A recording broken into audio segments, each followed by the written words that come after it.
Nakabsan sa iyong kinabuhi ang lalaking 23 anyos human mibangga sa poste sa kuryente ang gimanehong motorsiklo sa biktima. Ano ang report ni Fem Dumabo?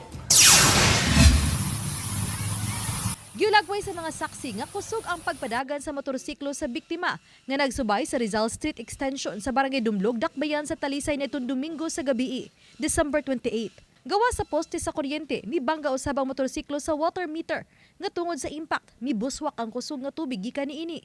Usa sa gitanaw sa City of Talisay Traffic Operations and Development Authority o City TODA nga posibleng hubog ang biktima nga nagmaneho sa iyang motorsiklo. Ato pang subayon o either nakatuog ba ni siya or wa ba siya kabantay sa pormadaan sa daan nga dapat mulihay kagamay mo kurbada kagamay una ka diretso sa intersection sa Dumlog.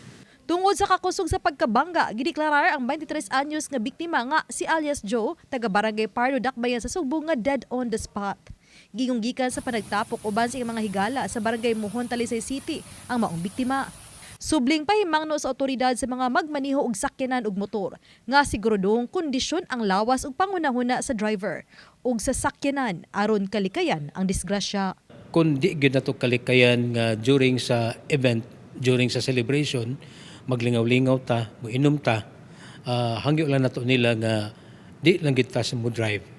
And then katong atong mga bisita, katong atong mga tagbalay nga gibisitaan o panalitan doon na kay bisita nga nakainom, awhagan na lang nga ay na pagmaneho or magpa-drive ta og wa makainom.